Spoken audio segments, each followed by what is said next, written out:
मेरी अभी एसपी साहब से दो बिंदु पे बात हुई। मैंने एसपी साहब से कहा कि अभी रीवा के अंदर इससे पहले जो एसपी साहब थे तब मैं जब सुनता था तो लॉ एंड ऑर्डर में ये सुनाई देता था कि रीवा के अंदर सट्टा बंद हो चुका है।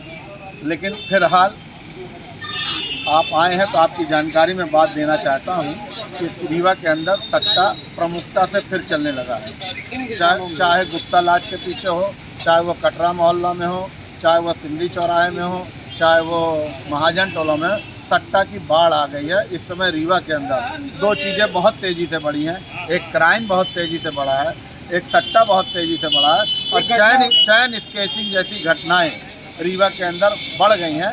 मैंने विवेक सिंह साहब से कहा है कि आप जरा सा इस पर लगाम लगाएं, क्योंकि आप अभी आए हैं, आप इस पूरे ज़िले को की तासीर को आप समझ चुके होंगे। अब इसमें लगाम लगाने कट जाएगा ना। ये जगह वाली घटना के कुछ आरोप अभी ज्ञापन भी सौंपा गया, क्या पूरा मामला? तहसीलदार के ऊपर आरोप लग रहे हैं और अमरजीत कौल, जिसके सर में फ्रैक्चर है, छाती में फ्रैक्चर है और साथ ही पेट की झिल्ली फट गई है और डॉक्टरों ने कहा है कि यह अभी क्रिटिकल पोजीशन में है। मतलब अभी अपने वो जीने की लड़ाई लड़ रहा है और गरीब परिवार से है।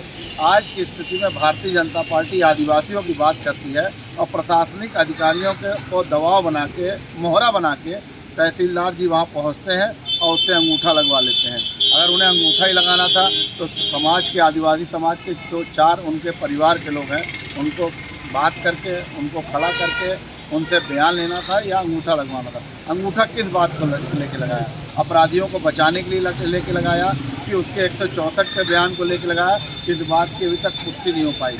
आदिवासी समाज रीवा से लेकर भोपाल तक यह बात अपने नेताओं को पहुंचा चुका है। विक्रांत भूरिया जी का मेरे पास फ़ोन आया कि तहसीलदार जी का पता करो कैसे उन्होंने अंगूठा लगवाया है।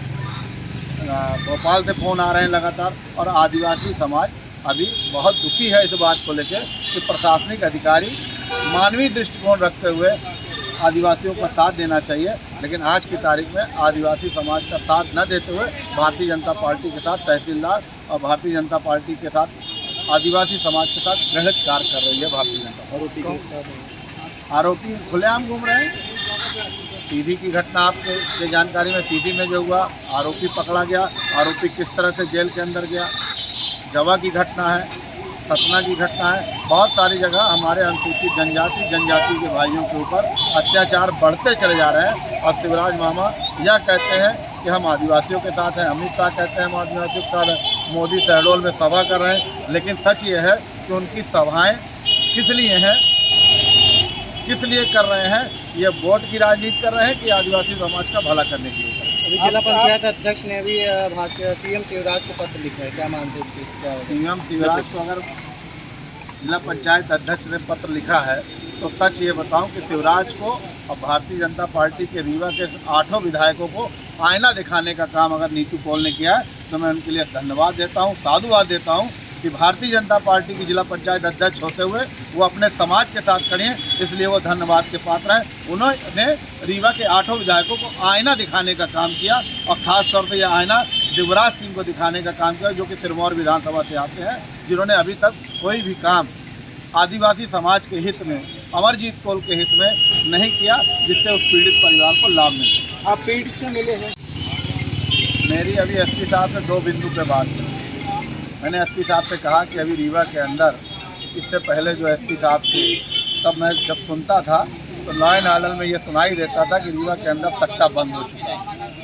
लेकिन फिलहाल आप आए हैं तो आपकी जानकारी में बात देना चाहता हूँ कि इस रीवा के अंदर सट्टा प्रमुखता से फिर चलने लगा है। चाहे गुप्ता लाज के पीछे हो, चाहे वो कटरा मोहल्ला में हो, चाहे वो सिंधी चौराहे में हो, चाहे वो महाजन टोला में, सट्टा की बाढ़ आ गई है। इस समय रीवा के अंदर दो चीज़ें बहुत तेज़ी से बढ़ी हैं। एक क्राइम बहुत तेज़ी से बढ़ा है, एक सट्टा बहुत तेज़ी से बढ़ा है और चैन स्केचिंग जैसी घटनाएं रीवा के अंदर बढ़ गई हैं। मैंने विवेक सिंह साहब से कहा है कि आप जरा सा इस पर लगाम लगाएं, क्योंकि आप अभी आए हैं, आप इस पूरे ज़िले को की तासीर को आप समझ चुके होंगे। अब इसमें लगाम लगाने देखिए, जुआ सट्टा जो हो रहा है वो भारतीय जनता पार्टी के नेताओं के संरक्षण में हो रहा है। भाई, वार्ड नंबर 19 का पार्षद कौन है ये आप खुद समझ सकते हो। वार्ड नंबर 19 के अंदर जुआ सट्टा हो रहा तो कहीं ना कहीं किसी का संरक्षण तो प्राप्त होगा। और जुआ सट्टा के साथ साथ रीवा के अंदर कोरस बिक रही है, तो किसी न किसी सत्ताधारी नेताओं का, प्रशासनिक अधिकारियों के बगैर संरक्षण के क्या यह संभव है या असंभव है? संरक्षण भारतीय जनता पार्टी के नेताओं का है और प्रशासनिक अधिकारियों का। अभी एक